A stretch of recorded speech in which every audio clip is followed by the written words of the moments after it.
everybody. Firstly, we would like to begin by acknowledging the traditional custodians of the land in which we meet today, the Boon Wurrung people of the Kulin Nation. We pay our respects to elders past, present and emerging. Thanks, LJ. Hi. Firstly, thanks for coming down to our first Holla event. It's been a big time, long time coming, and it's obviously a very proud moment in all the work we've done behind the scenes to get to this point. A lot of sacrifice and a lot of effort to make sure that Holla is what we want it to be, and that's to make a change in the mental health space. So we're going to go through some vulnerable conversations tonight. Firstly, though, I want to make sure this is a real interactive conversation, not just sitting there and sort of going in through one through the other ear. So what I'll get you to do is stand up for me for a sec, please. Now, I did this, I've done this with my kids. Didn't go so well. Did this with Taylor today. Definitely didn't go well. So we'll see how we go. We've got a good looking crew here. So what we're going to do, we're going to do a bit of pattern sequence. All right, so we've got 1 is a clap, 2 opposite shoulder, and 3 on the knees. All right, now I need you to stay with me here. All right, so it's going to be a 1, 2, 3. All right, see, you guys have got it already. I don't know what Taylor was worried about. All right, so we're going to go 1, 2, 3 nice and quickly. Ready? 1, 2, 3. Well, a bit slow on this side. All right, we're going to go 1, 2, 3, 3, 2, 1. Whoa. All right, we ready? 1, 2, 3, 3, 2, 1. I think there was some going over here. All right. Last time we're going to do 1, 3, 2, 3. 1, 3, 2, 3. All right, we ready? 1, 3, 2, 3. All right, one last one. 1, 3, 2, 3. 1, 2, 3. We ready? 1, 3, 2, 3. 1, 2, 3. Ah, Chris, you're no good there. All right, take a seat. Take a seat. Oh, that got us going a little bit. I need you guys, make sure you guys are focused. So that got us going. First thing we're going to do is going to get you to close your eyes for me. Close your eyes, because today's going to be a vulnerable chat, and I need you guys to be honest with yourselves and honest with what we're trying to do. So your eyes are closed. I want you to put your hand up if you've been affected by mental health. Now, don't put your hand up yet. Mental health can be on a spectrum of good to bad. It can be not feeling so well some days, anxious. It can be right up to a bad mental health of being severe anxiety, depression, somewhere in that. If you have range somewhere in that, all right, I want you to put your hand up for me. Eyes are closed, put your hand up. Now what I want you to do is open your eyes. Most of the room has got their hand up. All right, so the point to that is that mental health and the spectrum of good to bad is in there with everyone, and that's not immune if you've got an unbelievable job, if you've got a family, if you've got a business. No one's immune. So understanding that throughout the days, you're going to find yourself quite stressed. You're going to find yourself in all states of an emotional from the time you wake up. Some days are going to be good, some days are going to be bad. So the idea today is to be vulnerable enough to be able to speak, to be open your mouth, and to share. And that's our biggest, why of the Holla Foundation, is to be able to teach people and educate people from a young age all the way through to older adults in terms of being able to share. And I think being vulnerable, which we'll go through in a second, but the conversations that you can have with other people, the impact you can have on yourself and the other person can have a domino effect and can help so many more people. For an example, 2.5 years ago, I shared my story on a podcast with my beautiful wife, and the feedback we got from that was just the openness of being vulnerable and how much it helps so many people by just sharing, because you can relate to the struggle that someone's been through or the story that they tell themselves. So today's vulnerable conversation about Holla is all about that. It's about understanding that when we get to our schools, our sporting clubs and businesses, that we want to open our eyes and open our ears to be able to share. So again, big thank you for coming down here today. I know that life gets real quite busy, and to be able to spend an hour and a half and just soak it in with getting in tune with your mental health is going to help. Do you know what I mean? Everyone in this room, and obviously everyone we go and do our workshops with. So these are some stats that, do you know what I mean, that are out in the open, that more and more people are having issues with mental health. Again, the spectrum between good and bad, okay? You don't have to be severely depressed to have a mental health issue, okay? So being in tune with your emotions, 2 in 5, it used to be 1 in 5. The stats now are showing that more people are getting help, the bottom right-hand side, which is good, but it's still nowhere near where we need it to be. And obviously this starts from a young age. The workshops we'll be bringing in with primary schools and secondary schools, it's very different to what we'll do in the adults and the sporting clubs and businesses. It's about educating young kids about emotions. It's about understanding that, I mean, some days you're going to feel upset. Some days, I mean, you go through primary school with bullies and that sort of stuff, and all these things that can lead to mental health issues. So understanding that as a parent, as an adult, we obviously later on in life have those stresses of work, family, all these other things compound on yourself. So understanding that when it gets to that sort of bad place, that we have avenues to go and see. The Holla Foundation is all about an early intervention. All right, so we're an awareness program.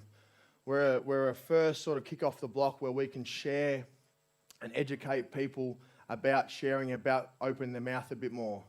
So later on, we'll take you through some, and if anything triggers anyone today, our last sort of slides are, do you know what I mean, where we can get help when we're getting to that sort of worst case scenario, all right? But having your ears open for anyone and everyone is going to help anyone. So understanding the workshops we do with schools, businesses and sporting clubs, we're looking at open that conversation. We've got research journals, which we'll show you a bit later on in regards to the interaction that you'll get from them. Those research journals are we did a similar one during COVID where it got people refocused, all right, and it allowed people to have a daily task to do.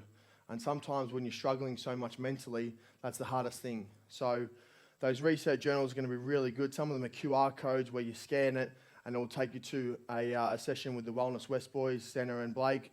I'll show you a little bit of an example later on, but some of them are just breath work, movement, gratitude throughout the whole journal. So we're really looking forward to getting them out in about a week and a half.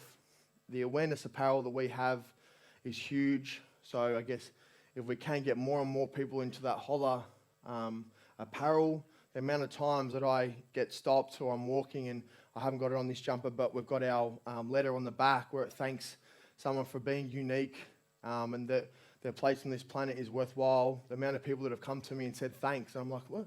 And they're like, thank you for what's on your back. It's a crazy thing. So, and then obviously events like this, do you know what I mean? Smaller, larger, everything in terms of getting out the Holla Foundation name, in terms of making sure that we can create an impact. Connection, communication, connection and conversation, that's what we're looking to bring. So it starts today. We're going to hear some amazing stories about mental health, and I'm sure, do you know, as the hands were up before, the amount of people that are affected on a daily basis through mental health, the idea to talk to your friends. Even today I messaged 2 people when I was going through some of this presentation, and 2 of these people I probably haven't checked in on enough, and I sent them a message just saying, look, do you know what I mean, I hope you're all right, and do you know what I mean, I'm thinking of you, and love to catch up for a dinner. One of them's interstate, and do you know what I mean, one of them works for me. And I just said, like, I haven't checked on you probably enough. How you going with everything that's going on? And this person I thought about a lot during my run as well.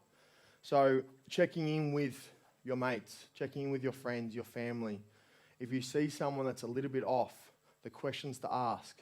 That's what our workshops will be bringing from younger age all the way to those businesses and sporting clubs. We all have a story, we all have a past, and sometimes our past gets a little bit on top of us and we keep thinking about it. And sometimes we think about and we worry about the future too much. I know we're all, if we said to put your hand up about this, we'd all be putting our hand up, because the past for me, do you know what I mean, brings up some eerie stuff. That's why I don't really think about it, and I don't really worry about the future too much, because for me, as much as I love to worry about where I am right now. And sometimes I get caught up in, for me personally, being on my phone too much, working too much. But if you're one of those people who struggle to be in the moment, the breath is one of the first things and the best things that I've learned, especially having the Wellness West Boys a part of our community, and especially part of the Holla program, in terms of your breath and your movement and how important that is. So with regards to being present today, we've got another 50 minutes of here. I've just wiggle your toes, just remember where you are. I'm going to get Blake to take you through a 45-second breathing. So you can just close your eyes, just listen to Blake. He's got a beautiful radio voice, all right? And you understand exactly the power of breath and where we're going to be taken today.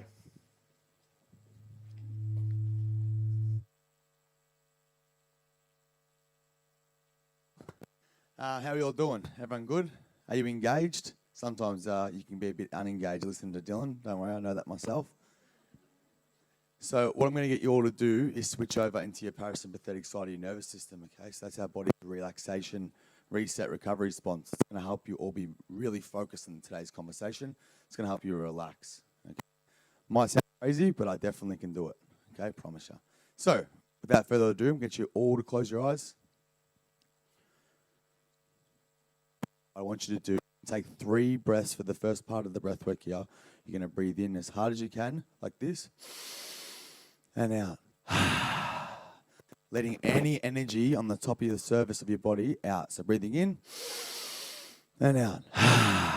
Feeling the shoulders drop, breathing in and out. One more time for me, breathing in and out. Okay, staying there. It's going to take 3 breaths here. What we're going to do is we're going to breathe in through the nose, counting for 4 seconds, and exhaling out through the mouth for 8 seconds. In 3, 2, 1. Breathing in through the nose. 1, 2, 3, 4, and out through the mouth. 1, 2, 3, 4, 5, 6, 7, 8. Nice and slow. Feel that long exhale. Breathing in. 1, 2, 3, 4. Letting go through the mouth. 1, 2, 3, 4, 5, 6, 7, 8. Last one. Breathing in and out.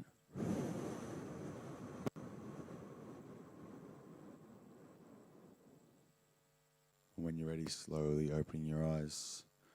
Feeling a little bit more relaxed. Thanks, Dill.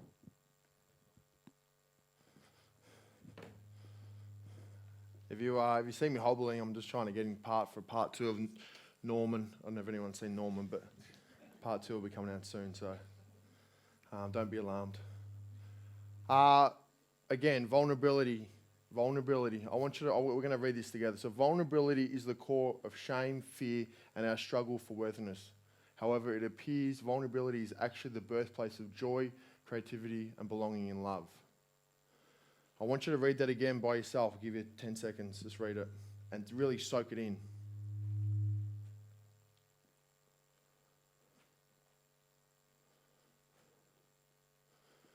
Because sometimes when you need to be vulnerable, it's when you get the most fear.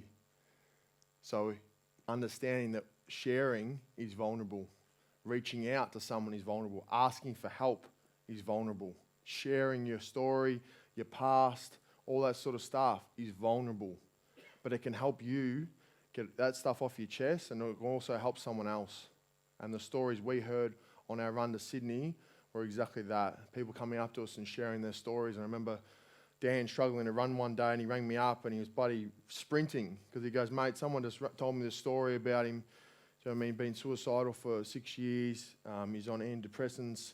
He's got bipolar. He couldn't believe he's taking these tablets that he can allow him to come and speak to me. And he shared his whole story for 15 minutes. He goes, mate, I'm jumping out of my skin. Just someone being able to come and share and feel comfortable in that environment. So what we're going to do now is we're going to get the boys up and LJ up, who's our amazing osteo, keeping us all in one tick top shape, pretty much, as much as she could. So we're gonna show you that first. We're running Sydney to Melbourne.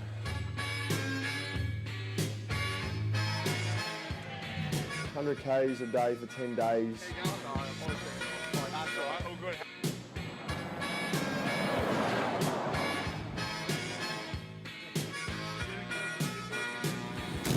Today's a new day, we say, and today we're going to win the fucking day. We'll trademark that one as well.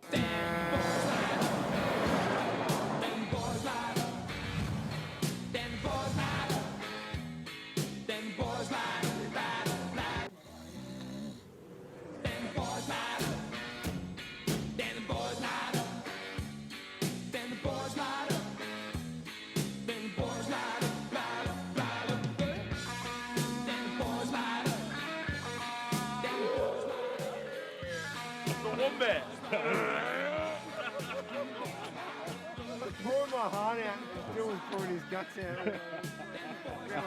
Like a wombat. Yeah, as it comes out, the steam is going. We had a stranger called Steve come up and donate $100 to the Holla Foundation. You're fucking kidding. Private property, camera surveillance. This is where we have to run fast. That way the farmers can't shoot us. To you, Dylan. You're such an amazing cruiser.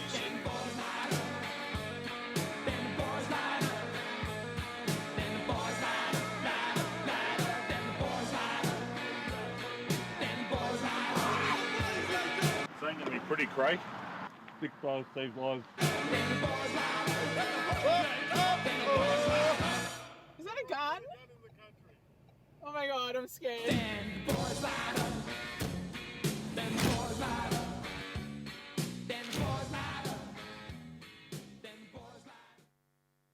Up the runners to come up, and LJ.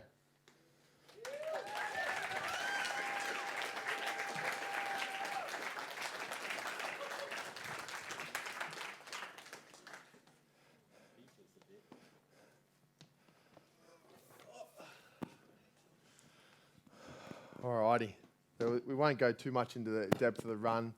It's more about the other guest speakers, but we thought we'd give you a bit of a honest sort of feedback. It's only a week ago when we finished in terms of the emotions from the whole journey, and then obviously the last week as well. So firstly, how were we feeling day one when we rocked up to Bondi Beach emotionally?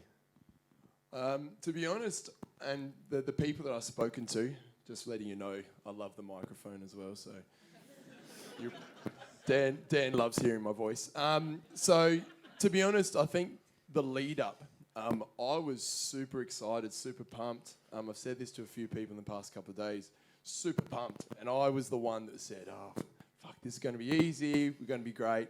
Up until the night before it, and I shit myself. We rocked up to Bondi, and I have never been more nervous in my life. Got to the start line, Ed Brockman rocked up, and it was like you've seen The Rock, you know, like he was a celebrity.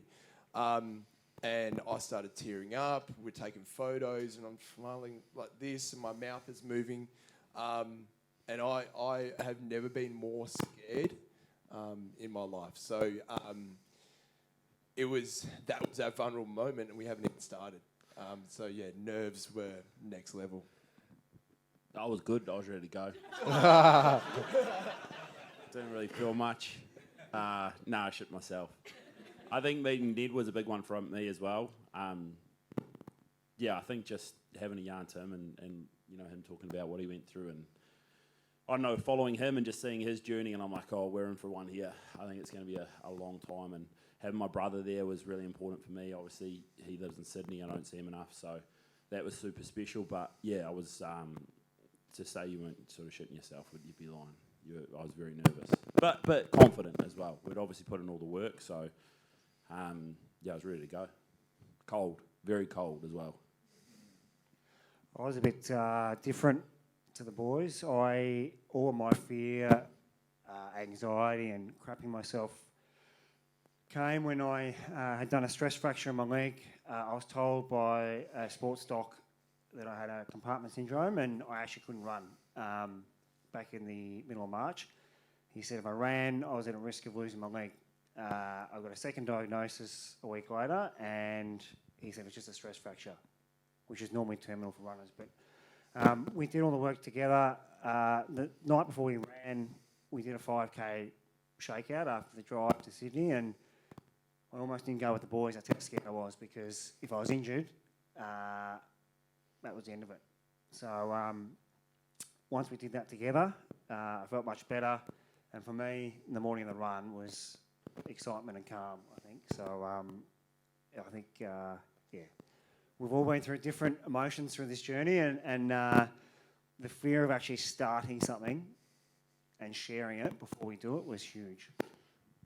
So, LJ, I guess it was big for you, I mean, leaving your twins behind to come on board, and I guess the reason, your why for getting involved with this?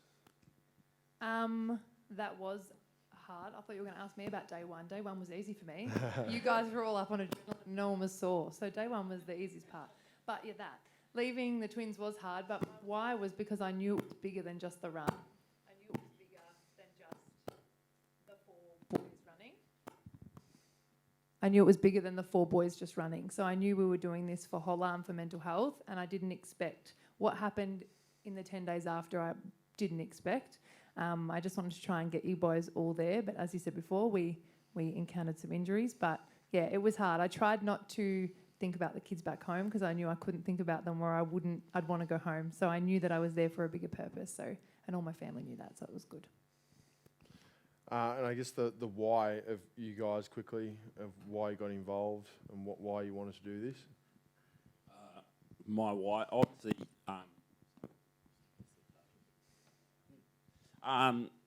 yeah, obviously, you know, me and yourself founding the Holla Foundation a few years ago, definitely part of my why.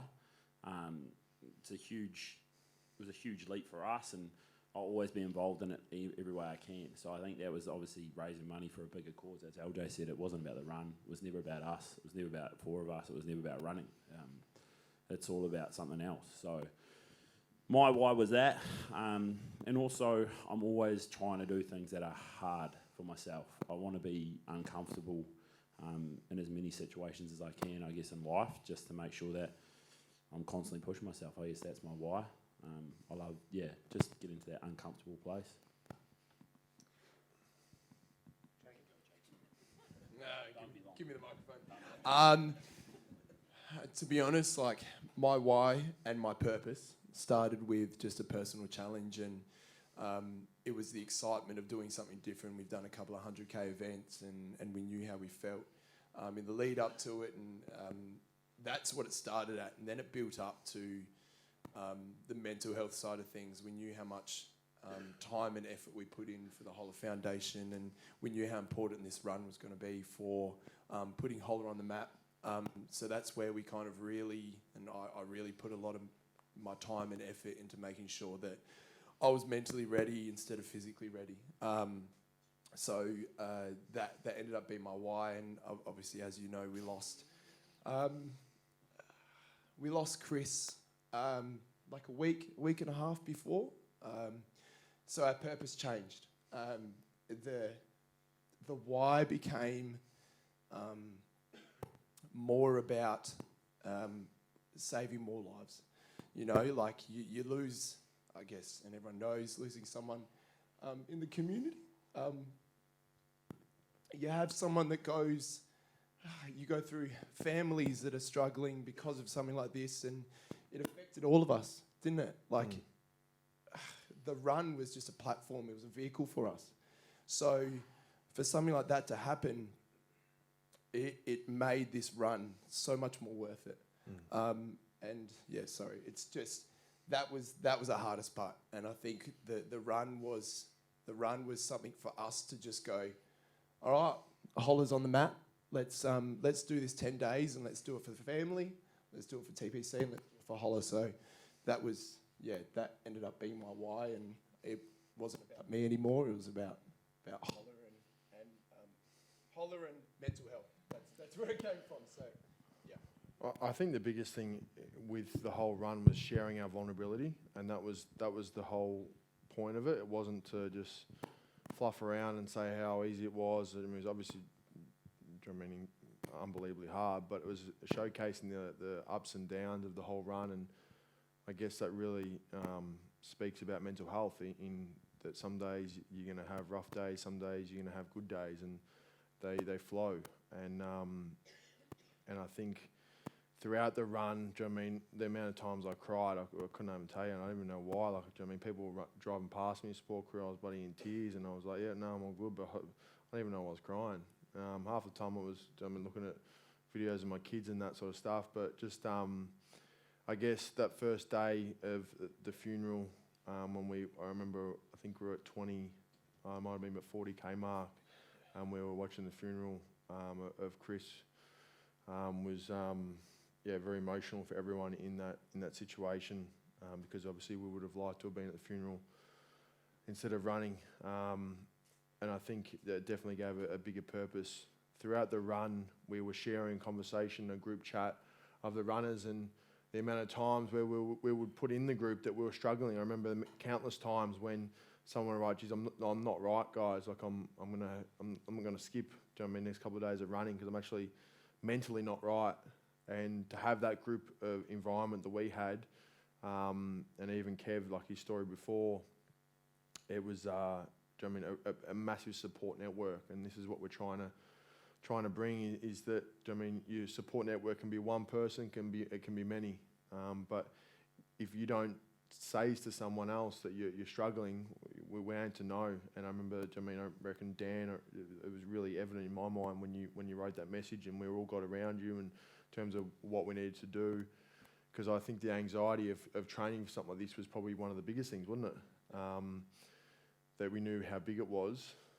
So if we look at, do you know what I mean, from your point of view, LJ, I guess the emotional toll that you saw on the runners and definitely support crew, how did you find that?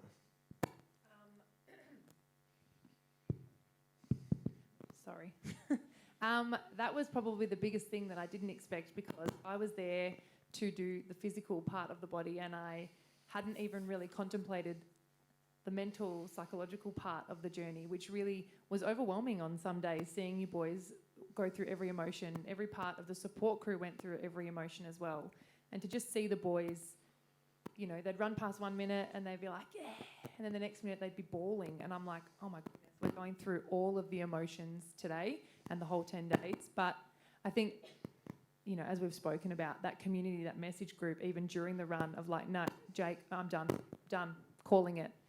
All got around each other, done another 20Ks. Don't know how he did another 20Ks. Sometimes went 40Ks more than what he's like, nah, I'm out. That's it. I can't do it anymore. And we just being vulnerable and putting it out there, let everyone else in the group be vulnerable, which was really important, I think, as well. I think probably finish with the highs and lows. Start with you, Kev, of the trip, and then get on to the other guys. Highs and lows. I think some of the major highs were actually some of the conversations that we had along the way, which sounds weird. But, you know, talking to a lady called Anastasia at a Wagga Wagga, you know, she's a stoic country lady.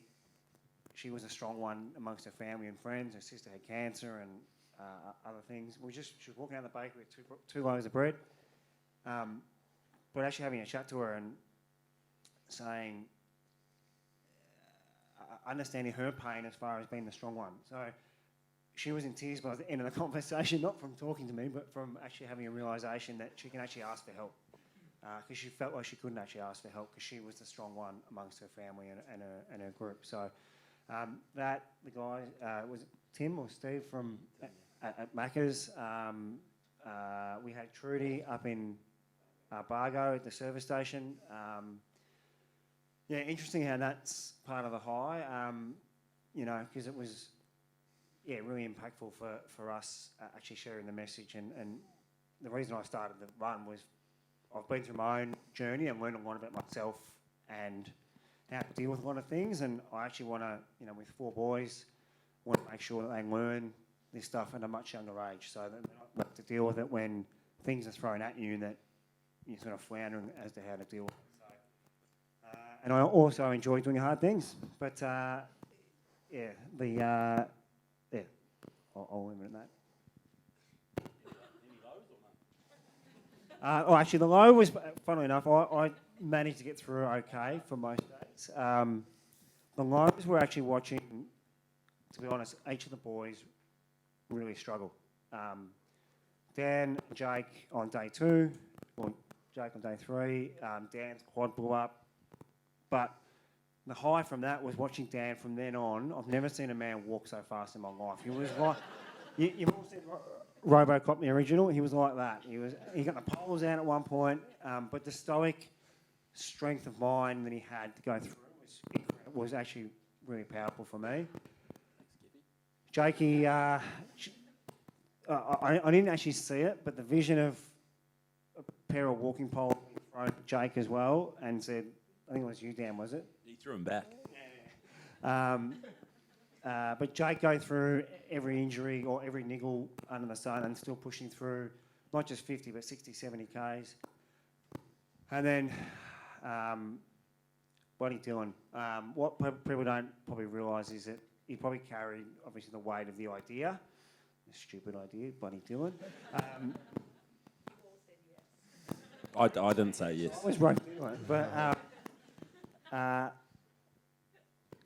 day 3, I think, his leg blew up, and the pain that he was going through was pretty evident to those on the run. And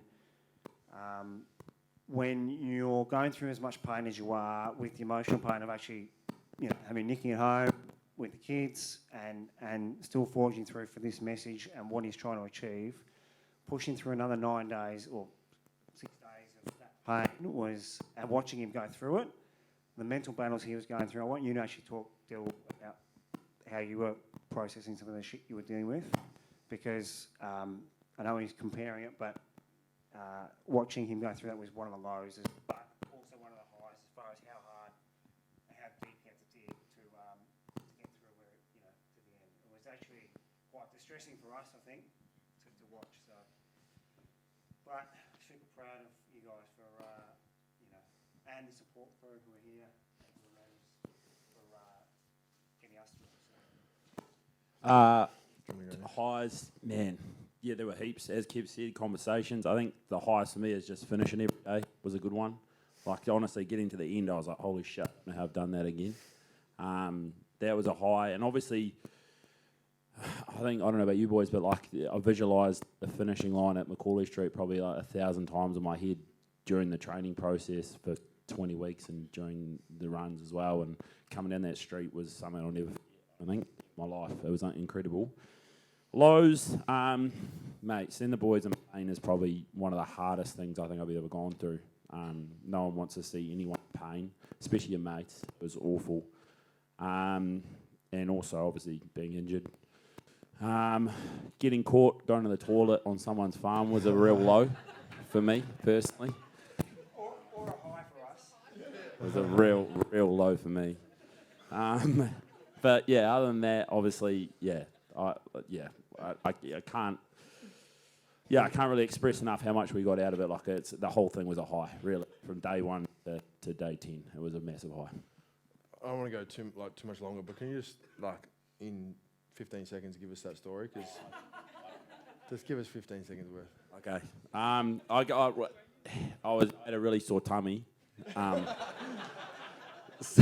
Someone gave me a coffee with full milk, and I'm just wasn't good. And then ended up going to a farm where I thought no one was, and then some guy came out and was just staring me straight in the face. Basically saying, what the F are you doing on my property? And I just kept saying, I'm sorry. He was looking me straight in the eye, and I couldn't go anywhere. And then he said, who's going to clean this up? And I go, I don't know. And then he went and ran into a shed, and I thought, he's got a gun. He's going to shoot. I honestly thought he was going to shoot me. And so I cleaned up and started running, and I just shouted out, sorry, down the road. And that was it. But that was a real low point for me.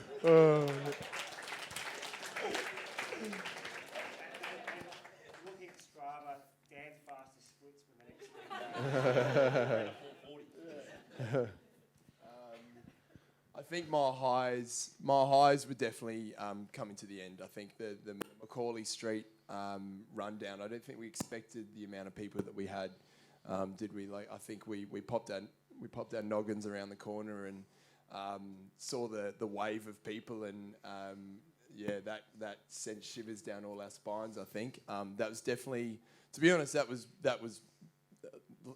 10 days of pure pain and soreness and everything. There was nothing really super high about it. I think, around that corner and walking with bloody one leg over here and realising that we've got to try and make him run because everyone's clapping for about 5 minutes. That was definitely the high. Lows, there's a few of them. But lows for us, or for me personally, was a fair bit. But it was the main low, I think, was my lowest point. And we said before we were going to do the run, our partners were with us. And the lowest point for me was probably cracking the shits. And it happened a fair bit.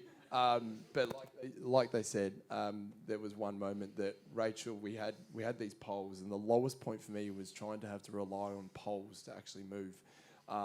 But if you've ever seen me get my jig on in the gym, a little bit of a dance, you realise my coordination is dog. So really bad. So trying to put poles in one front of the other and try and make it work was horrible. So I ended up grabbing the poles and throwing them into the bushes. With that, my loving partner Rachel decided to drive off because I wasn't giving her anything. So I was stuck in the middle of the bush with these poles trying to learn how to walk. And it was a day of about 55 kilometres and I actually couldn't run. So I did 55 Ks of running uphill, of walking uphill. And that was, my lowest day of all of them. That mentally messed me up. And if you think about, and we know Anthony did TBC 150 Ks and we thought, oh, mate, you can speed up here. Finished at 3 p.m. We were finishing at 5 p.m. and I was walking 55 kilometres. So kudos to Anthony for doing the TPC 150k walk. We won't say anything anymore, but that was my lowest point, I think. I think the highest for me was probably the night we finished. Every single 100 that I did, the 6 of them, every single, that last sort of 10 was that satisfaction of getting to that last point. I remember one night we finished about 1:30 because we started later. And I remember we were about 88 Ks in and I started shivering and I said to Kev, I'm getting real cold here.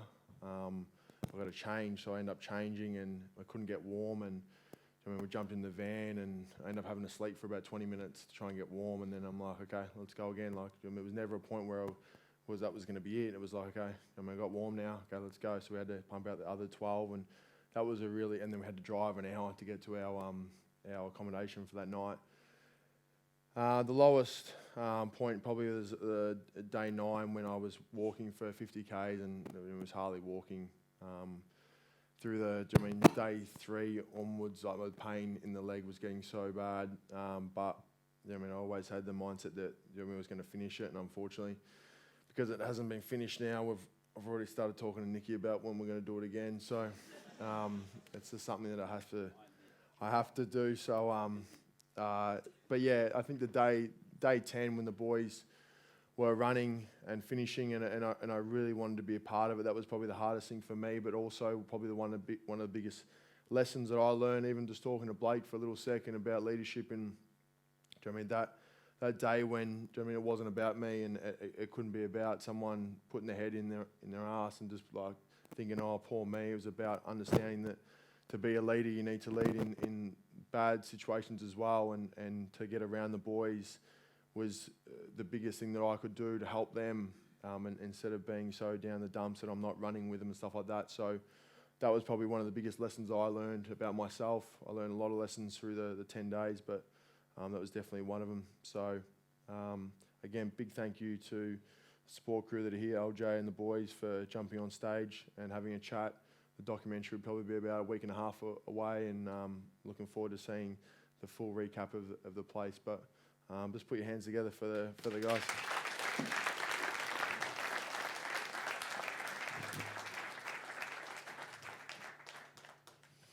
Next on the agenda is Tom Boyd, our keynote speaker. Tom Boyd, number 1 draft pick, GWS. After 1 year, got a massive contract deal, $7 million, 7 years for Western Bulldogs. Do you know what I mean? You can't even fathom that sort of money doing what people consider a dream job. But what they don't understand and what we'll hear about now is the pressures that get put on you. And I think one of the hardest things is sometimes when you hear someone like this, number 1 draft pick, that sort of money and that sort of stuff, doing something you love or you think you love, it's hard to relate. But what you need to do is you need to put yourself into your shoes in terms of we've all got stresses, family, business, work, everything that we get up and do every single day. And that there is your hard. And so his hard of not wanting to be in an AFL club and obviously the mental toll of the stresses. It's exactly the same if you're a PT or you're working in any sort of business. We all have the stresses. So just make sure when you listen to the story, you've got that, you can relate because we all have that and no one's immune to those sort of stuff. So, you know what I mean? Big thanks for Tom for coming down. You know what I mean? This is going to be a really important chat about, I guess, his journey into mental health and how he sought out help and how, I guess, he got out of the environment that was, I guess, not making him the most happiest version of himself. Now he's a father of a little baby girl. Baby girl? Yep. Baby girl just turned 1. So life changes and life evolves and you get different stresses. So put your hand together for Tom Boyd.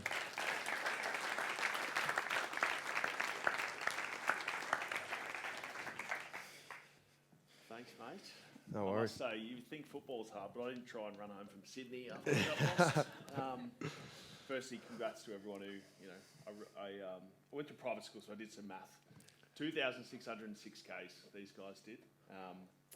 I'd be lucky to get 2.5 of them at this stage of the game. So well done, massive effort. And look, I think that, sometimes it takes extreme things to get people to pay attention. And I think that you did something extreme that certainly caused a ruckus and for all the right reasons. So well done to everyone. Maybe one more big round of applause for those guys.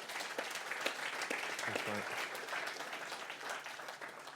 So firstly, let's talk about, I guess, the journey of being a number 1 draft pick and the pressures of I guess, the acknowledgement of that. Yeah, I mean, I think my journey was probably a little bit different to most. I grew up the same as probably everyone in this room, right? Williamstown is a big sporting town, and I wanted to play 2 things as a kid. I wanted to play basketball and I wanted to play football. And from a young age, I was lucky enough that I had 2 things going for me that meant that I could go through the ranks quickly, get selected in representative sides, and by the age of 15, I was captaining the state football team, and also playing basketball in the state side alongside Ben Simmons and Dante Exum, who were much better than me, but they were pretty good, and they were teammates of mine. And I think those 2 things in particular was, I grew up in the brown bricked club rooms of any rubbish suburban footy club that was built in the 1960s, with paraphernalia on the walls and teams of the past and Division 3 premierships. And there was one bit that always stood out to me, and that was a black and white photo of a man standing with a small premiership cup hoisted above his head and 2 VBs getting poured on him. And I was like, that is perfection. Now that photo was a photo of my dad, my hero, still is to this day. And he was the captain coach of the 1989 Division 3 premiership in the AFL. And so the passion I had for sport and the passion that I had to make Dad proud was always massive. And I got to this stage, as I said, where I'd sort of built my way through the ranks. And one of the key defining factors is that I'm obviously not short. I've been trying to tell people for 2 years on Zoom, and they all think that I'm 6 foot like everyone else.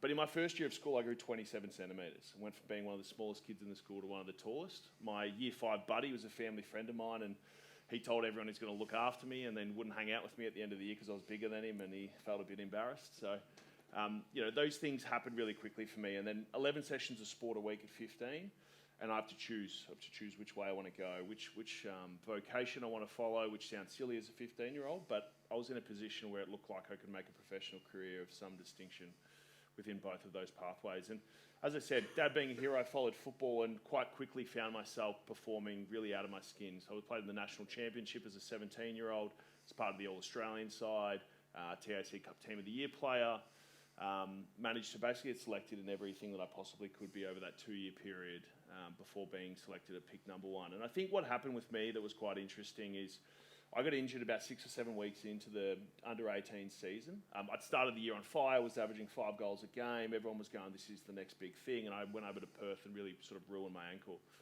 And whilst I was injured, I started getting this like legend started building about me because I'd had a perfect season today. And everyone's going, he was going to kick 80, he was going to kick 70. And of course, you know, if I'd played like everyone else, I would have run into a form issue or an injury issue like I did. But the media continued to hype me up. Is he the best player in the draft? Is he the number 1 pick? Is he the best player we've seen in a while? The best number 1 pick ever? And then, you know, I arrive 10 days after my final school exam in front of 2,500 people in the Gold Coast Convention Centre and be announced pick 1. And your life changes like that. You know, 2 days after that, I fall asleep in Sydney and my time as an AFL player starts 10 days after my final school exam. And I think, you know, as Dill opened, it's actually pretty much my opening, is that my story is unique. All of your stories are unique. Mine played out in a public space. Most of us play out in the private lives that we have. But the experiences we have as people, the bad, the good, the ups and the downs, the questions we ask ourselves is a big theme in my book. Like, why am I not up to scratch? Why am I not, you know, impressing people? Or why don't I feel like I'm good enough? All those things were questions I asked myself. And if you'd looked at my life from the outside, you would have said there's no way that's possible. Well, I guess when from the outside point of view and the media is putting on, I mean, number 1 draft pick and everyone thinks you've got everything that you want in life, but then when you get up there, you're struggling with form, injury, a GWS, and then you get that, I guess, that unbelievable offer to come back home to family. Yep. And to money. And to money. So how do you go with, do you know what I mean, all the media, I guess, getting around you and then getting back into the AFL bubble here? Yeah, it's interesting. I mean, I grew up in Ringwood, eastern suburbs boy, you know, loved footy, definitely grew up in the bubble of being a fan of the AFL. So when I went up to Sydney, I was kind of like, oh, this is what AFL footy's like. You know, there's a bit of attention here, a bit of attention there. It's all pretty nice when you're in Sydney because the Giants sucked, so no one was going to really like put us up on a pedestal or anything. And so, you know, as Dill said, I had a couple of issues early in the year and I'd been offered this contract extension by the Giants for 2 more years, really good money. And I just said no. You know, I'd had 2 years already on a contract. I didn't want to guarantee spending 4 years in Sydney Olympic Park, which if you've ever been there, it makes sense. And so I started the season and, you know, when you're an AFL player, when you're an 18-year-old, there's certain concessions that are made, right? First season, you get a bit of a pass. Second season, maybe a little bit as well. And then third season, it's essentially like, now it's go time. Now you're a senior footballer. You've had the experience of your sort of cadetship, if you will. And that especially applies with key position players. I mean, generally, the history of looking at guys is it's sort of like 23 or 24 before the key position guys sort of find themselves in the swing of things. And so I was playing some pretty average footy at different stages in that year. And I remember I got a call on a Thursday night. We'll be going to play down in Canberra. I was playing in the twos, I think. And, you know, Dad was just basically checking in on me before the game. And he sort of just blurted out in the middle of our regular conversation, hey, mate, you've had a contract offer. And I was like, oh, great. What's the offer? And he said, well, look, mate, you've got a really important game on this weekend. I don't want you to be distracted. I want you to go down there, play really well. I said, well, who's it? I'm not going to sign with the Giants. He goes, it's not from the Giants. But, go play some good footy. So I thought about the contract for 2 days, played terrible, and then came back to Dad on the Sunday and was absolutely livid with him for sharing this piece of information. And, we were sitting in this pub in Sydney, and he essentially said, it's the offers from the Western Bulldogs. I said, what is it? And he goes, 7 over 7. I said, $700,000 a year for 7 years. And as I mentioned in the introduction, I went to a private school and I did some math. That's almost $5 million. And before I could get carried away with that amount of money, Dad said, no, $7 million over 7 years, which would make me the second highest paid player in AFL history. 18 years old, 3 games of AFL football, completely unsure about, where I fit into this puzzle. And the reason I give that preface is by the time that the trade went done, we don't have enough time to go into all the granular detail, but it was a massive issue, right? The trade was a white-hot cesspool of my manager throwing shade at the Giants, saying that I hated the place and basically trying to create leverage, right? Because the Giants had essentially said, no way, we're not trading this guy.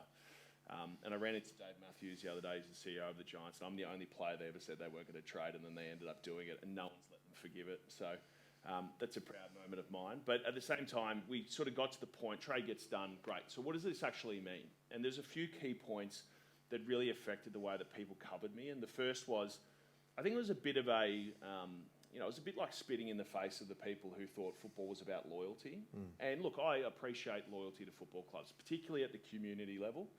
I went back and played at my local club. My dad's a life member there. That's loyalty. But at an AFL football club, the fans, rightfully so, consider the fact that we drafted you. Hey, we gave you your opportunity. You owe us.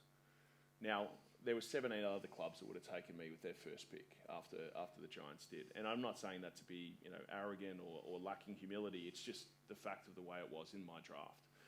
And so when I came back, I think the vitriol was really surrounded around, one, that. Two, I'd forced my way out of a contract. I didn't like players having as much of a say as I probably did, which, in American sports is very common. And finally, I think, the Bulldogs were ripe for the picking for the media. I mean, they didn't have a captain, they didn't have a coach, they were about to lose their CEO.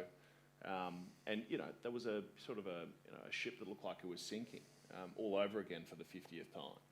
And, the conversation quickly went from, Tom's a young guy, he needs some time to develop, maybe he hasn't been up to scratch, but let's just wait, to he needs to perform now, he needs to live up to the contract that he's given, even though I was still, 19 years old. So how do you go? So let's go on pressure, because we've all got pressures of our daily lives. But when you're 19 and you've got that pressure, like how do you go at home? How do you go mentally? Obviously, is this when, the mental toll really got probably over the top of you? Yeah. So my first year, symptoms very quickly came down. Bit of anxiety, which I probably thought about as like I was nervous all the time back then. We didn't talk about this stuff at school. I finished in 2013. Not a single word was spoken. And it's not something I'm necessarily proud of, but I think it's important to be authentic. The people that I thought had mental health issues when I was at school had an aid worker with them. They couldn't get through classes. They missed school because they were, basically couldn't connect with the curriculum. And that's what it was presented to us at that time. No one spoke to me about, hey, all these kids, will have stresses in their life at different stages. Some of these kids are going to struggle with depression, anxiety, either now or into the future. And so it was all very foreign. And so I, was dealing with that. And the other significant one, which played a huge role in my career, was sleep. And the initial stages, I couldn't get to sleep. It's 11 o'clock, 12 o'clock at night. My mind's racing. I'm up to train at 5. I've got 15 Ks to do in the sun, which obviously doesn't pales in insignificance tonight. But in a normal crowd, everyone's impressed by it. And we did gym in the afternoon and stuff as well. But it was sort of like I was just battling this, spiraling level of fatigue. And so what do? I did what a lot of people who are struggling do. I spend time on my own. I withdraw. Don't go to the social stuff. And in my mind, I was just going, this is the way to recharge. I've got low batteries. Let me get back to playing my best footy. And so when I returned to Victoria, those two issues in particular just spiraled completely out of control. And instead of not being able to get to sleep, now I could sleep okay from a sort of Monday to a Thursday. Thursday night comes with main training session, playing Saturday night. I can't sleep Thursday night. Wake up or get up on a Friday and pretty much haven't slept at all. I've got to go to training, do match previews, light training session, afternoon off to just recover. Don't sleep Friday night. Now I'm playing footy in front of 60,000 people. And, to get through a game like that after a couple of nights not sleeping, and this happened for, big chunks of those 2 years through 15 and 16, and certainly 17 was sort of really where it got out of hand. To get through a game of AFL football, the physical side is covered quite well, the 13, 14, 15 kilometres, the dynamic nature of the game, the physicality, but it's the concentration that sets the best players apart from the rest. The ones who can play every single stoppage, every single moment with the best quality. You think about Marcus Bontempelli, that's his great strength. It's just quality rather than just quantity. And for me, the mental anguish of trying to get through, concentrating, not making mistakes, not doing things that I'm not supposed to, basically playing my role in the team and not letting my team down was incredibly difficult. And then after games, very common for AFL footballers, particularly after night games, again, I'm not sleeping. Now it's 3 nights. And particularly after I hadn't played any good or I was dealing with team losses, maybe we weren't in the best spot, which happened at different stages over the course of my career. That's when I had my real bad brushes with depression and couldn't drag myself out of bed on a Sunday, couldn't get out of bed on a Monday until I absolutely had a necessity to get to football training. I think that gets back to the question around, well, the pressures in our life, what do they consist of? Well, one part of the pressure is what we build up in our own mind, right? Like, what do we actually have to do? And what do people expect of us? Because our opinion of that is often different to reality. But the second one is, it's the accountability of the pressure, right? And the accountability that all of you have in the room is that, you know, I don't know about you, but when my 1-year-old wakes up and she starts screaming, she doesn't get to be just left alone. One of us has to go and tend to her. When I have a meeting and I'm presenting to a client base or I'm coming to an event like this, I have to be here, because if I'm not, I disappoint a whole bunch of people. That's one part of it.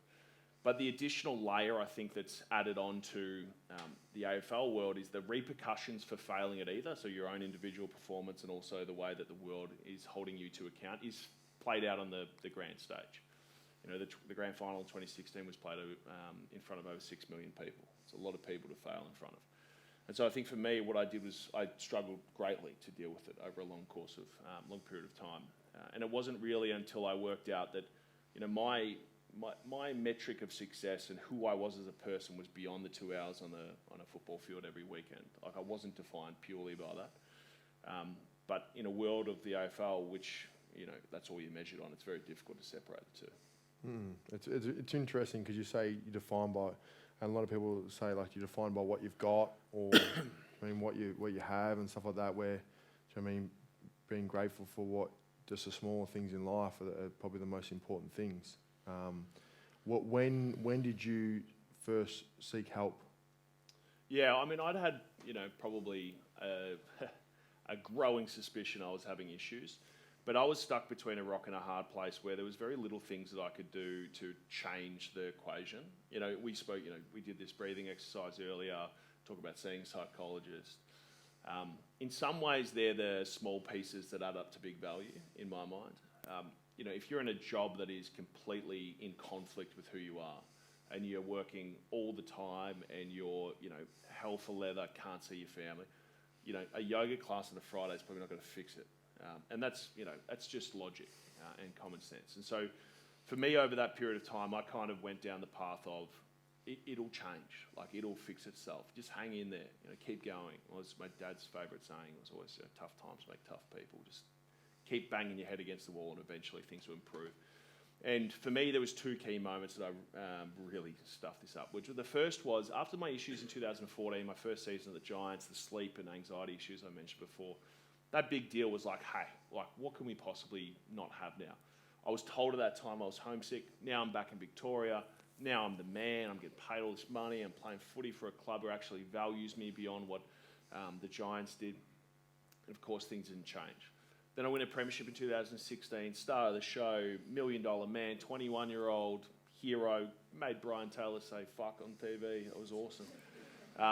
Like, all that stuff is something that, you know, I considered the magic remedy to the issues that I was having. And yet, of course, things didn't happen. So to answer the question quickly is I didn't seek support until the last moments before I had to. You know, I got to a point in 2017, I was playing AFL football, still in the ones, rucking by myself, hadn't slept in 2 weeks, basically a wink. And what happens when you're that fatigued, when you're trying to live life and, you know, achieve things physically and play at the elite level is your body stops working. You know, you're so fatigued that you can't concentrate. I mentioned that before. Can't remember things. Your communication levels fall through the floor, and it was something that I always prided myself on. Then your physical side of your body. So I was getting soft tissue injuries. I tell you what, I never ran fast enough to have a hamstring, but I had hamstrings when I was not sleeping. Same with my calves. And finally, you start to get sick, right? Your body can't, you know, develop a robust immune system if you haven't slept in weeks. So I'd gotten to the point in 2017 where I was getting asked to come back and basically, you know, we need you to get through one full game in the VFL before we play you for the rest of the year. And I just got to a point where there's no physical or mental way I was getting through a game of footy. And, you know, beyond everything, I mean, it's just as hard, I think, for everyone, because it's the hardest thing they've dealt with when they get to this point is, you know, what am I going to do? How am I going to deal with this? I can't let work down. I can't let my family down. I can't let whoever down, right? The people that we depend on for validation and, you know, the people, as I said earlier, who hold us to account. But I had the additional, you know, I suppose the additional weight of, again, the football world was waiting to see what was going to happen, and no one knew what was going on, no one.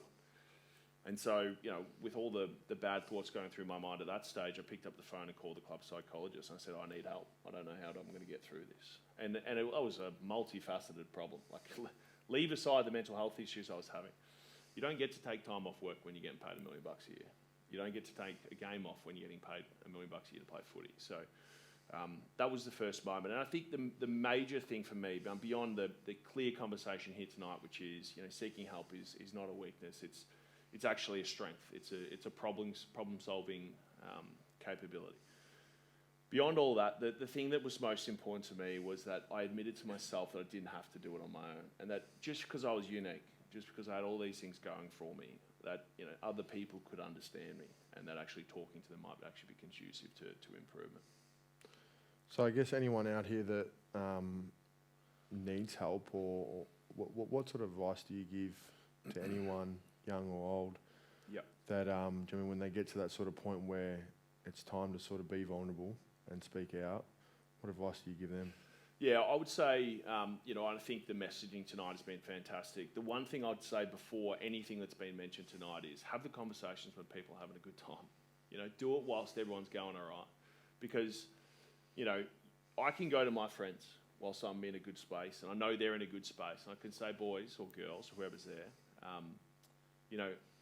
I just want you to know that if you're ever struggling with something, you've got a problem that you can't solve, you're scared or concerned or confused, I'm here to help you. And I'm not saying I can fix your problems for you. I'm not saying I'll even understand them, but I promise you that I'll help support you find the people who can help fix them. And the reason for that is, I don't know about the rest of you, but when I'm in a really bad mood, the last thing I want to do is open up to people. And that's why it's such a hard thing to confront, right? And that's why so much of the messaging with regards to mental health is, hey, I know how hard it is, but when you get there, please talk to someone. It's why we have all our great resources, why we have charities like Holla, it's why we have people doing the incredible and kind of crazy things that you all did over the last couple of weeks. But at the same time, the earlier the intervention, the better. And if you can do it and create a space and an ability to communicate with people that you care about before you get to that point, before you need the help, you'd be amazed how much simpler it is, because you've got a space, you've got a relationship, and you've got a community that can support you and know what you're going through. It's probably one of the biggest things I got from doing a bit of research on your journey over the last couple of weeks is that big point of getting in early and creating that conversation when things are good. It was actually a really big point that I took from your journey. So ongoing now, do you know what I mean? You retire from such a massive deal, like that's like, do you know what I mean, giving up $2 million over 2 years. And you're going, like, I'm putting my hand up and saying, I'm retiring from footy. How was that feeling in the weight off your shoulders, or how did you feel after that? Yeah, so it was an interesting, and to give the context behind retirement, it's probably the most misdocumented part of my career. Everyone was like, oh, he's depressed again, so he gave it up. And it certainly wasn't the case. I mean, I was very passionate about what I wanted to do next. I was, clearly and in a clear and clarified mind about the fact that football and me didn't gel, and there was too many fundamental differences between what I believed and what football presented to keep going. And I'd spoken to the club doctor, Gary Zimmerman, at the end of 2018, and I'd said, I'd been injured for a few months, had a bad back, it just wasn't going anywhere. I said, Gaz, I'm ready to hang him up. And he looked at me like I had 3 heads, and I was crazy. And I said, he goes, what do you mean? And I was like, mate, I'm not, I'm in a good space. I'm ready to move on. Like, I'm ready to go to the next thing. He said, mate, I've seen too many people do this when they're injured. He said, do me a favour, get back to playing footy, get back out on the field and, make the decision then, because otherwise you'll regret it, and you'll regret it for the rest of your life. And so I took that to heart, and I got to 2019, got back to the VFL, knew exactly that, the decision I was ready to make in 18 was the right decision to make. And, I went to Peter Gordon, the club president, and basically said, it's not about the money, I want to move on. Which was great, because I got to do 2 things. One, I didn't ruin every relationship that I had at the Bulldogs, which happens for players on high contracts who mail it in at the end. But 2, I got to speak to the players. And I had played, alongside Bob Murphy and Dale Morris and Matty Boyd and all these, fantastic stalwarts of the club who, when they retired, they got up there with like 3 A4 pieces of paper, and they had stories from decades ago. They all cry, and it's massive moment for them. They gave everything they possibly had. Now, I'd been there for about 5 minutes, so I didn't quite have that much to say. But the 2 things that I did say was, firstly, the people in the room. I need you all to understand that you're the reason I lasted as long as I did, not the reason I'm leaving. And also to the players, If you're thinking of renegotiating your salary, now would be a really good time because there's $2 million in the cap. And so as one of the very few players get to walk out of the AFL land on their own terms, doesn't happen. You basically get to the point in your life where you get told for the very first time you're not good enough. That's what happens with footballers and sports people. And also to walk out with a smile on my face, and future wife on my arm. It's a great place to be. And I, remember the next week, I think I retired on a Tuesday or a Wednesday. And that weekend, the boys were playing Fremantle in Perth and they were getting absolutely pumped. And I was sitting at home with a beer thinking, how good is this? And then about 4 days later, I had a panic attack thinking about what I was going to do with my life. So, swings and roundabouts. But it was a really important moment that, I had to reconcile the fact that I had moved on and make it a choice, and now I need to make the choice work. I haven't looked back, mate. The two final questions. Obviously, the players that you're playing with during that period, did they know about it? Because obviously they're in your organisation, they're in your bubble. That's who you work with every single day. Did they know about what was going on? Yeah, at different stages. But, and it gets back to the point that I made earlier. And I think, again, don't get me wrong, there's no undermining from my point of view about the need for people who are struggling to talk. I think the fact that we continue to message out is integral. But I could fake it as well as anyone. No one would have known. No one could possibly have known. And they all, they understood that there was probably about 5,000 more things on my plate than there was the other players who were my age and around my era. But we had a remarkably supportive group of people. We had a remarkably, close-knit group of guys. Obviously, some of your ex-schoolmates being part of them. And I think for me, the understanding that we were all going through something at different stages, and we just needed people to not make it a big deal, and we just needed people to understand that there were going to be different ways that we were going to cope with it, and that there was going to be different timelines on when that was going to improve. But we had a remarkable group of the Bulldogs at that stage, and certainly felt the undeniable support from all of the guys.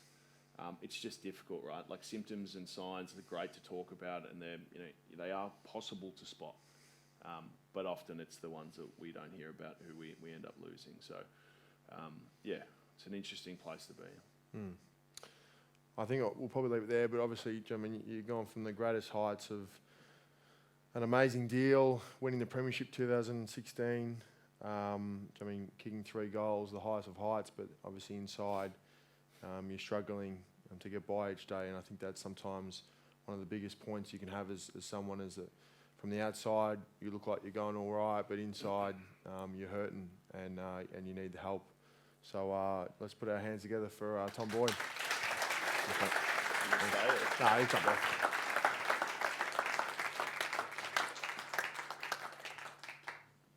Next one we got is Danni Duncan. Danni, mother of 3, got twins that are 1 and also got a 4-year-old, a mental health advocate through her fitness journey, a whole transformation of her life in terms of business, what she was doing beforehand, had to pivot through COVID, and now runs a very successful fitness brand, author, there's a whole bunch of things. So it's going to be a really interesting chat to speak to Danni about her mental health journeys. Most recently, fertility issues. We've got abuse when she was in an abusive relationship, all these things that some of us have had in this room or witnessed. And again, sometimes when you hear it from someone else's voice, you can relate a lot more. So put your hands together for Danni.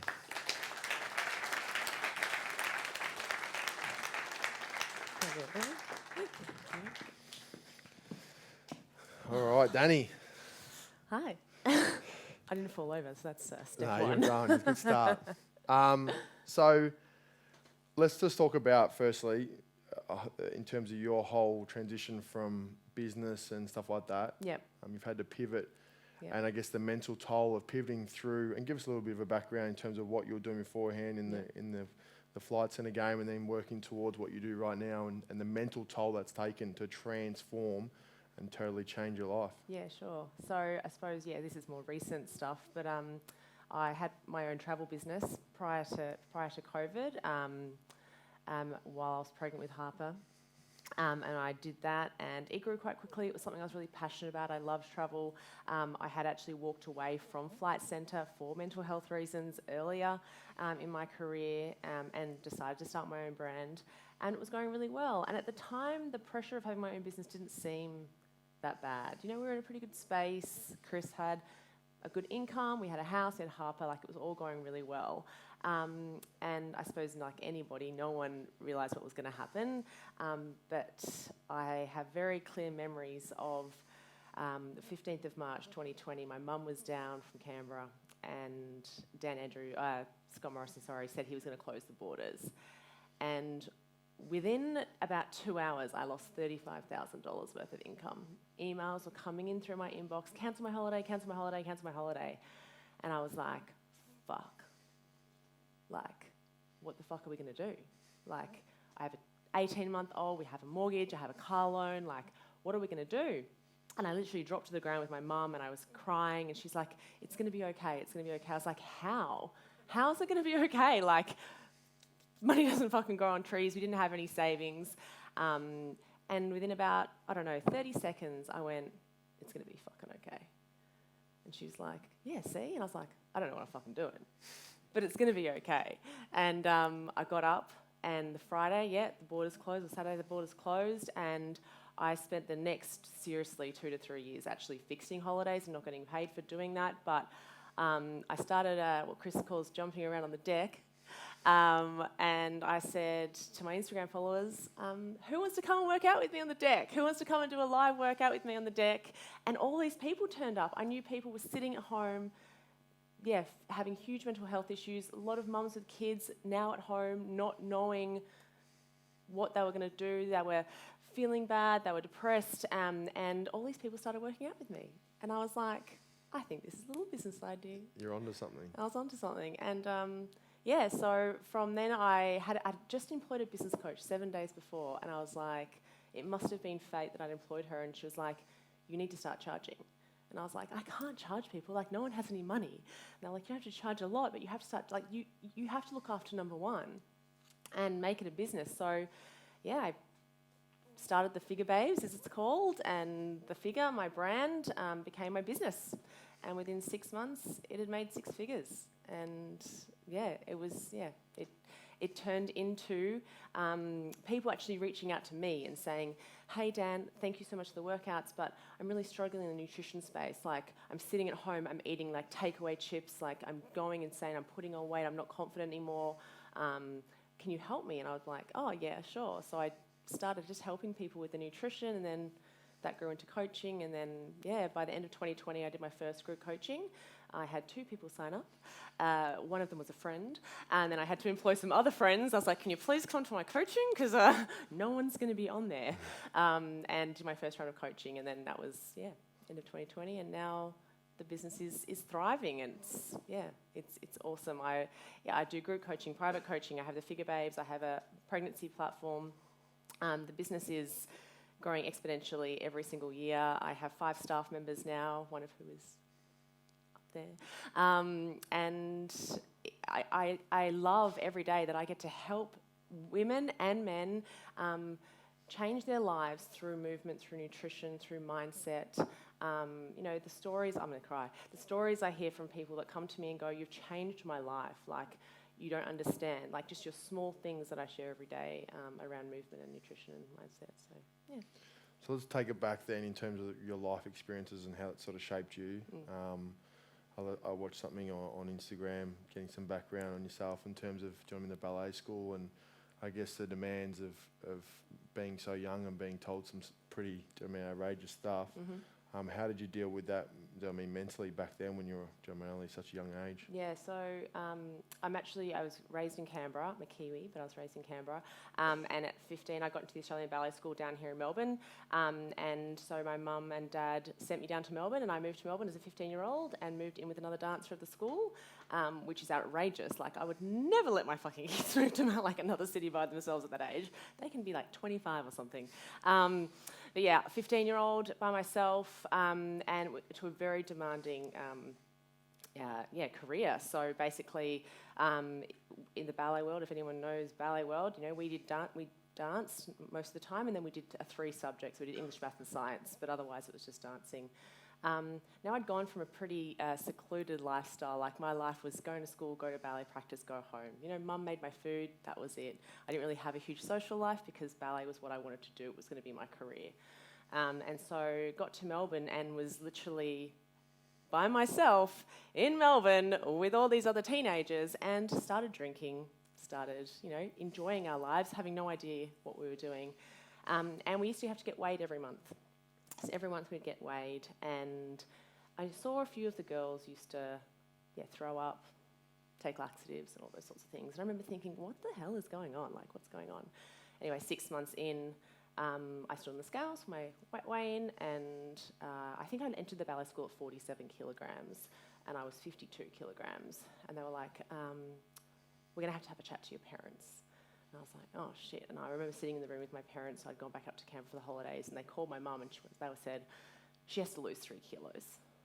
And I was like, I was really baffled. I'd never been in this situation before, and I was like, and my mum and dad said to me, and I know it wasn't out of anything bad, but they were like, don't let us down. Like, we've put a lot of money into you moving to Melbourne. Like, what are you doing? Stop drinking, stop eating, lose 3 kilos.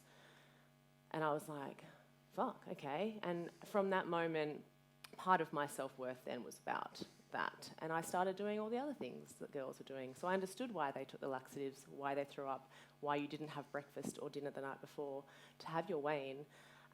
So we started doing all that. My weight did go down a little bit, but then the next thing that happened about another 6 months after that was I was taken into a room. Now, at this stage, I was a 16-year-old. If anyone has a 16-year-old, be a 16-year-old woman. My boobs had gotten bigger because I was going through adolescence, and I was in a room, and they brought my mum in, and they said, Danni needs to have a breast reduction. And my mum was like, what? And they went, one moment, we've just got someone coming down for the company to show you how good she's going to look if she gets the breast reduction for ballet.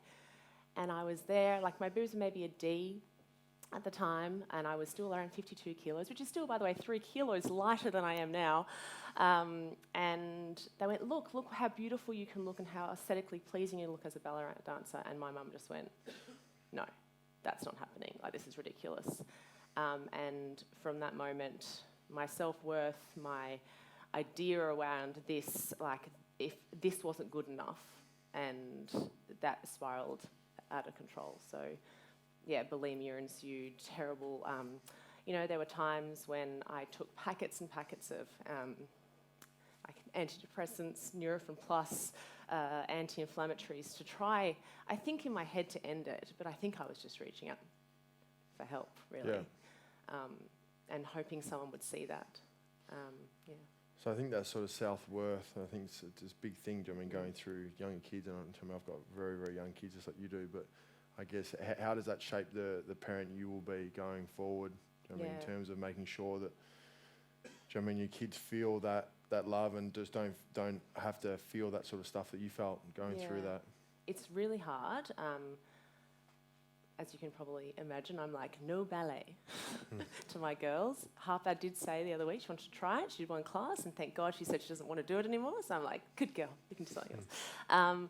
But no, and even in my business now, I never talk about, when we talk about things with my coaching, about what you look like. It's not about what you look like. It's just your body. Like, you should be grateful you have a body. You know, it's about how you value that. We never talk about with the kids body image. We always talk about, you know, what our bodies can do and how great they are.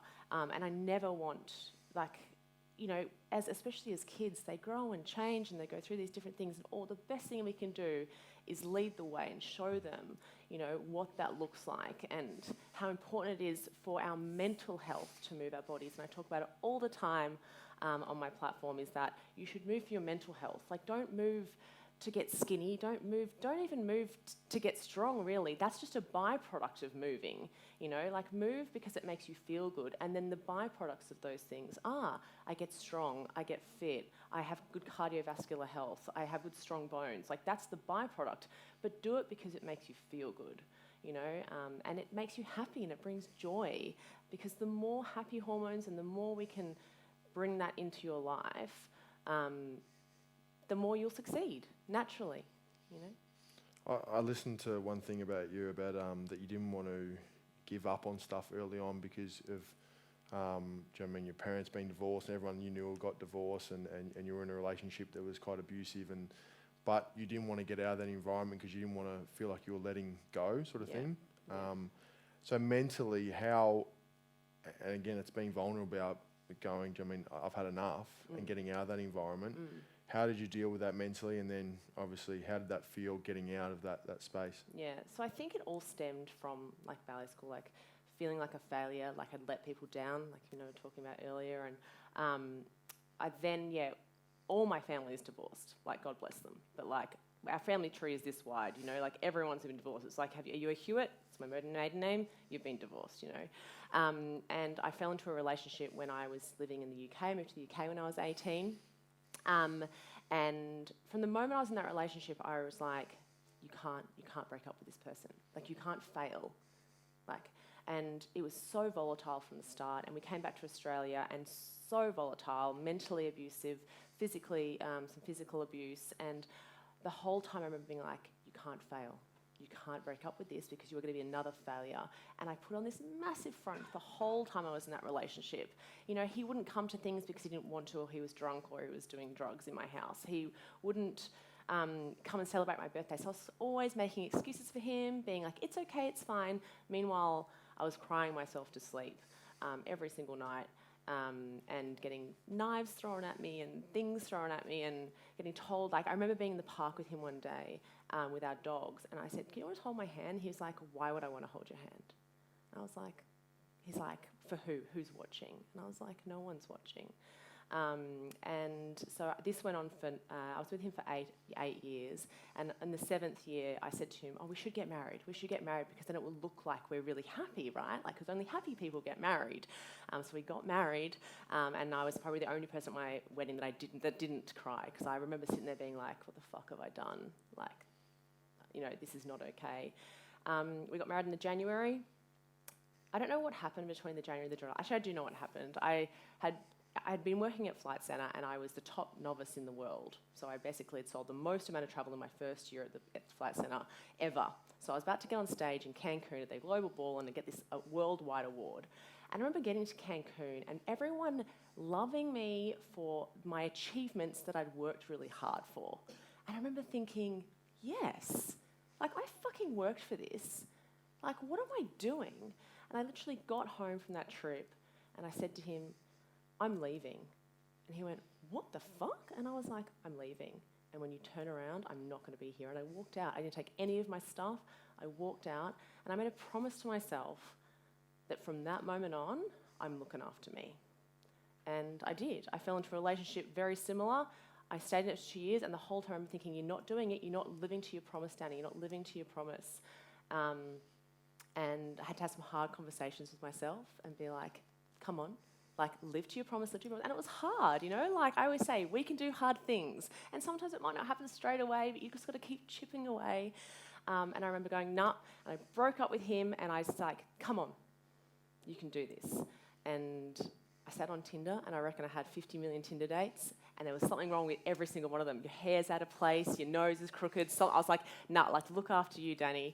And then I saw Chris, and that was fine. And then, you know, he was perfect. So, no, then I met Chris, and to be honest, I had started walking away from things that weren't serving me. I was making sure that anything that came into my bubble was serving me, and I would push anything away. Friends, I ended up leaving my job at Flight Centre because it wasn't serving me. Like, is it in line with my values? You know, and I was really, you know, asked Chris 20 questions in that, you know, that day. Like, you know, are you going to be someone that's going to allow me to be myself? And he is. He's someone that allows me to be me. You know, he doesn't judge me for how I look. He doesn't judge me for what I do. He allows me to be me fully, and he supports me fully. And I surrounded myself with friends that did the same thing, and a job that did the same thing. I say that, I had my own business because I was like, you know what? I need my values to be pure for me, and I'm protecting my energy and my bubble. So, yeah.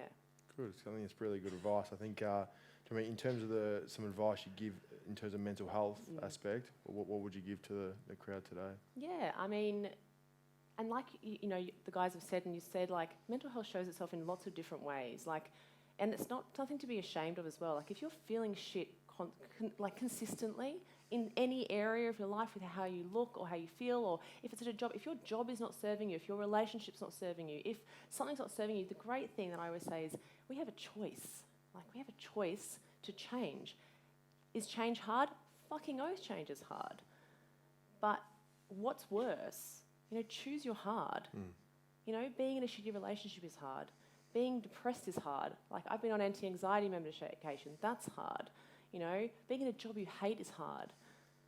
So choose your hard. And, I just say it's just about all the small things you do every day. What can you do to stimulate your happy hormones?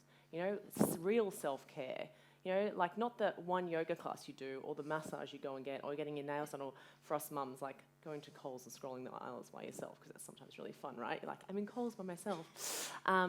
It's the small things you do every day to release those happy hormones. Go for a walk, get some serotonin, release some dopamine, do a little HIIT workout, get some endorphin flow, cuddle your partner, cuddle a cat, whatever, get some oxytocin flow. Like what can you do to stimulate your happy hormones every single day and just chip away? And eventually, you'll start to feel happier. Practice gratitude, fill your mind with positive thoughts. Yeah, look for the good. Yeah. Well, people, please put your hands together for Danni. Thank you. Thank you.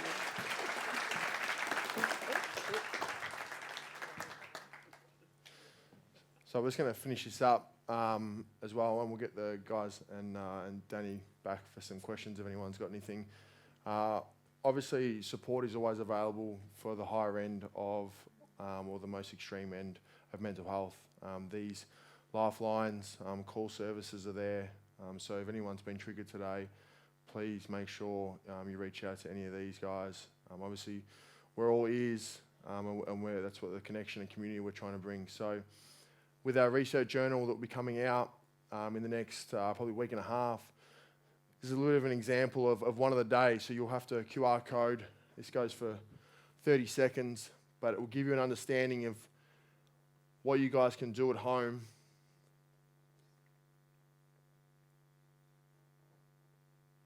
Life's always teaching us to go, go, go, do more, do extra, work harder, do more at uni, do more at school. It never teaches us to slow down, give back to ourselves, take a moment for ourselves, relax, connect back to the body, connect back to the breath. Today's session is going to be all about that. It's going to teach you how to do that. So relax into it, take it all in, take it slow, and enjoy. When you're ready, breathing in and out. Breathing in and out normally through the nose. Of one of the days of the journal, which will be out.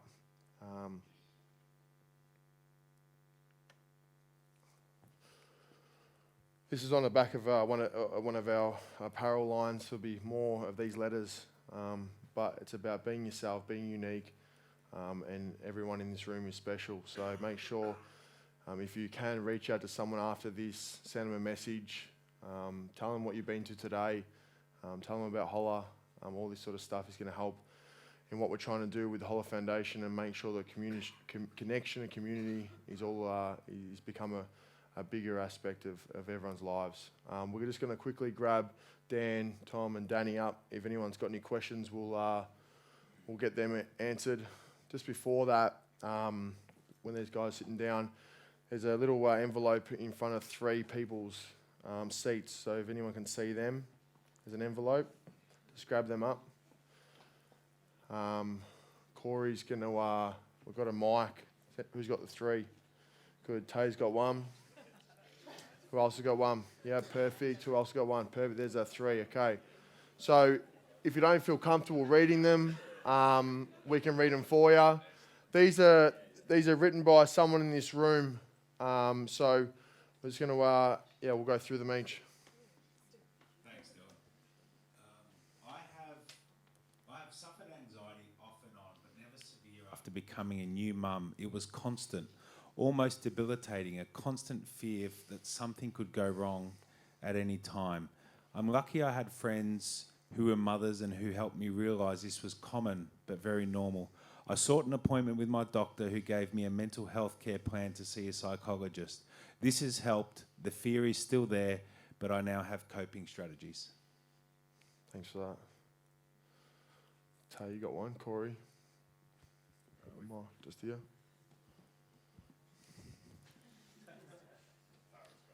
And then there's one at the back as well. It's your time to shine, Tay. It's really long. About 5 years ago, I was happily married with 2 young children. At around this time, I started feeling the effects of depression and anxiety. Unfortunately, I didn't know what this was. I didn't talk about it, I just tried to hide it and deal with it. I started drinking more and taking drugs to try and dull my feelings. It severely affected the relationship with my kids, my wife, and work was a real struggle. My thoughts would always be around how worthless I was. I just didn't know what to do, which then led me to thinking about killing myself. After about 2 years of battling, I was completely lost and I decided that there was something medically wrong with me. So I resorted to Google, which led me to my local doctor who quickly diagnosed me with depression and anxiety, and I was prescribed with an antidepressant. It probably saved my marriage and my life. If only I had known what I know now, it would have saved a lot of pain for myself and my family.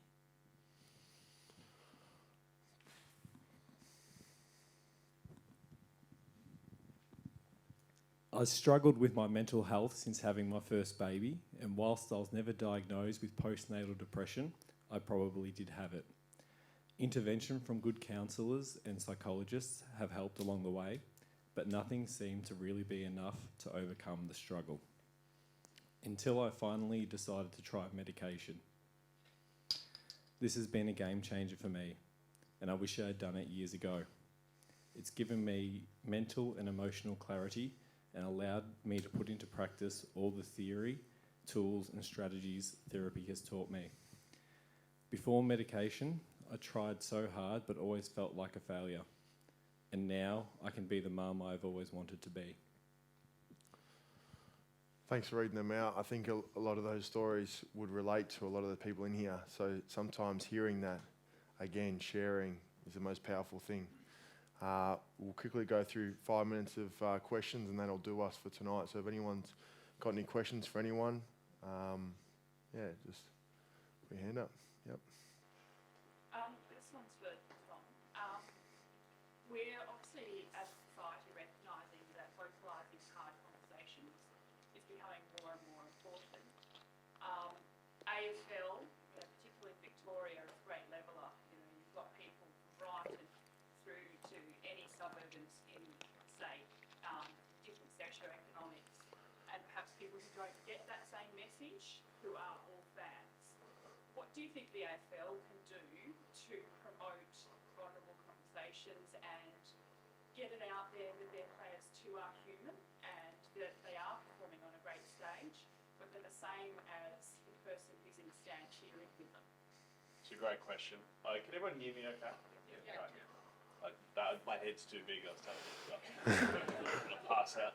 I'm also glad you picked Brighton as the subject of the peak excellence. It's a good place to start. Williamstown, not far.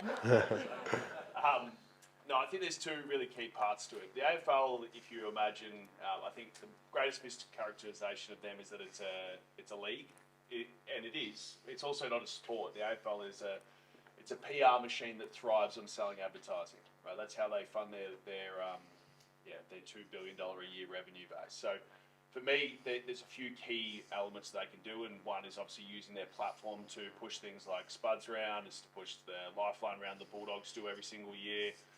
There's recognition around Beyond Blue, and I'm a Lifeline ambassador and have been for a couple of years now. That's the platform piece, and I think to be honest, that's the easy bit. That's the bit where you go, well, we can get a pat on the back by doing the right thing and showing everyone that we care. But I think, honestly, the thing that's probably resonated most with me is that when I first spoke in 2017, no one had explained what had happened in their issues.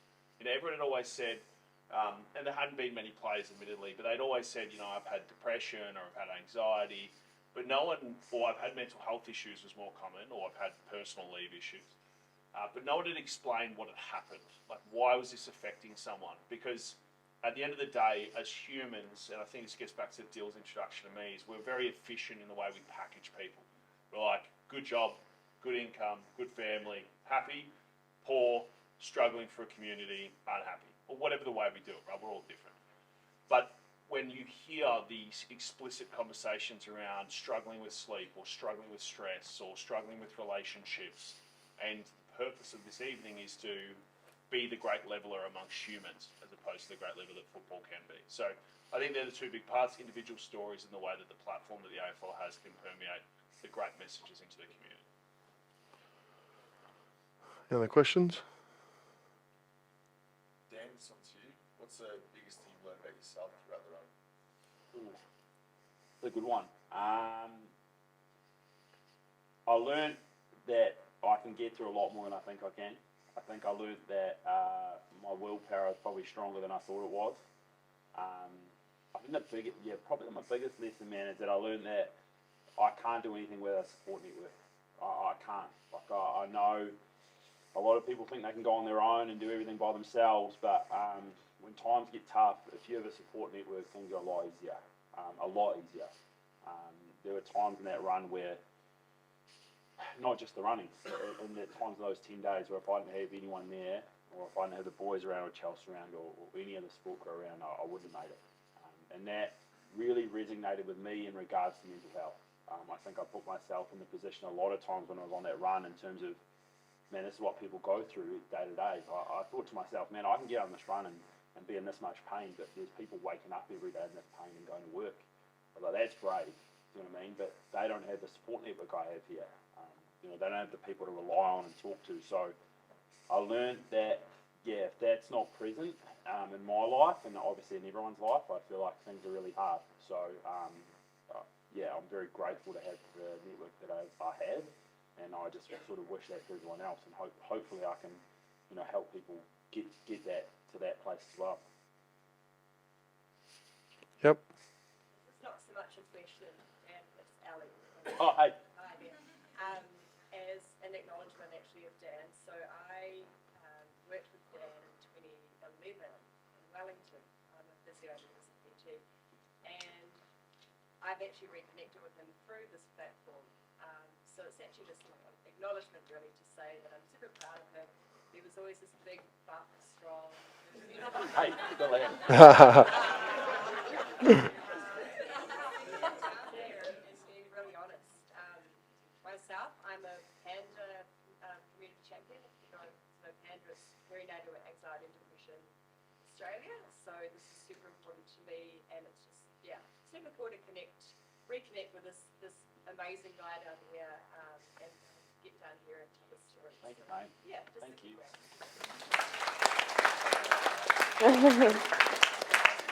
That's right, yeah. Senna? Yeah, for Danny, I suppose, what is one domain or one aspect of your life you think that you still need to work on at this point in your life, and how do you think you're addressing that? Yeah, good question. I always think like you can learn. I keep constantly learning. I say that every day's a school day. Like I love learning and growing and learning things about myself. I still probably care what other people think too much, especially when I've got quite a big online presence. I am still learning to deal with people's negative aspects of me, and I have to keep reminding myself that not everyone will like you, and you don't like everyone, and that's okay. So it's just that wanting to make sure everyone likes me, that type of thing. So, and I'm getting way better at it, but it's definitely something that comes up a lot, that, I get trolls or people say negative things about me or whatever, and I sometimes let it get to me, rather than, and I want to teach my kids as well, like, it doesn't matter what fucking Joe thinks, like, fuck off, Joe, like, who cares, but I can't do that until I actually be like, yeah, Joe can fuck off. So, yeah. Jade? I have a question for Danni as well. I think it would resonate with you because you have young kids, but I have a 9-year-old sister, and she's coming home saying she has, like, body image issues and, like, hasn't been eating and stuff, and, like, she's 9, like... Yeah, what the fuck? And from a big sister point of view, like, I want to give her advice, but it's hard, like with what to say to a 9-year-old. Like, she shouldn't be having these issues. So. Yeah, totally. Yeah, oh gosh, that's so hard, 9 as well, it's so young. I mean, I suppose the first thing I'd be wanting to know is like, where's this coming from, you know? Like, where's that coming from? Is it coming from schools? Someone said something to her about her self-worth, about what she looks like, whatever. But, you know, I suppose, how much does she know about what food does for her body, and what her body does for her? You know, like, what does that look like? You know, I know that when I talk about with women that have, you know, still have body image issues and things, we try and look at it from the other perspective. Like, what is food doing for you? Like, what is all this good food doing? What is your body doing for you? And your self-worth isn't on what you look like, but all the other things you can do, you know? And so, you know, it might be about coming up with something daily that she needs to tell you, like, you know, tell me 5 awesome things that you did today, you know, that don't include your body, you know, and about looking at those aspects. And it's about that repetition, I think, as well, and that reinforcement every day. You know, it's not just one conversation. This is going to be like a continuous conversation for potentially years, you know. Yeah, 9's really hard, so, yeah. We've got time for one more. If anyone's got any? Yep. This is me being proper when asking this question. So I get all these coping mechanisms around anxiety and depression, you know, journaling, breathing, exercising, eating well. I've done all of them. Hearing you guys like come out the other side is so awesome. And I guess my honest question is, do you ever fully heal? Well, yeah, I mean, for me, I think I just said, like, every day is a school day. Like, I don't know if you, for me, I don't think I'll ever fully be healed, if that's the word you want to use. I think that you grow and you learn. Like, as much as I don't put value on my body image anymore, it's still there. Do you know what I mean? Like, when I got pregnant with my daughter, my singleton, and my boobs got big, for example, like, the PTSD around that was horrendous. Like, so I don't think it ever goes. I think you understand how to cope with it, you understand how to move through it, you understand what you need to do in that space when that comes up, you know, so that you can keep going and feel good, and you know the things you need to do to make you feel good. I think every day is a new day, and every day you wake up and you're going to feel so many different emotions that it's not just like, oh, I'm over it now. Do you know what I mean? The amount of times, well, I'll have a conversation with my wife and she might see that I'm a bit off. Just, you know what I mean? It might be lack of sleep, or it might be something's going on at work, pressure, or whatever it is. Sporting, do you know what I mean, a couple of years ago and stuff like that. And when you've got someone, I'm lucky enough to have someone who can sort of catch me when I'm not feeling great or need a sort of helping hand, and I might reset for the day or do some different things, or she might just say, look, you need to stay in bed for a couple more hours and stuff like that. So, but understanding that you're going to have good and bad days, and that you just have to make sure that if we can, on those bad days, share with someone. Say, look, I mean, I'm a bit off today, and hopefully things like these initiatives that people can actually see, and we try and do it in our gym, that will be like, geez, that we'll chat with the coaches or the front of the reception, go, oh, that they're a bit off today, aren't they? And we'll go up to them and say, Jimmy, you're all right? And that conversation starts from there. So, again, this is all about trying to get people to speak up and speak out, and to feel vulnerable like you just did about sharing. So, big ups to you for sharing. I think, can I just say that's like, I've never heard anyone say that, and I just realised that I'm trying to get back to perfect instead of accepting that, like, you just go up and down and that's just life. So that actually just helped me. So thank you.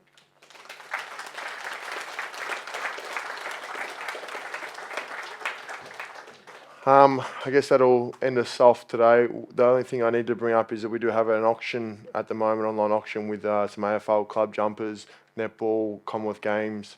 It's on our eBay site. Again, all money raised. We've nearly raised, I think we've just ticked over 70,000, I think, for the money we've raised so far in this little campaign.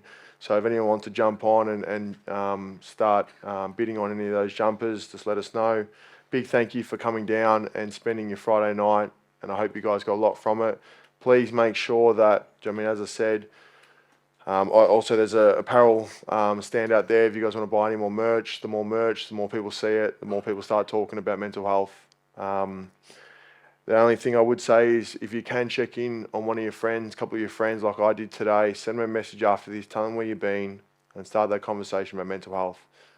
So again, a big round of applause to all our people for tonight.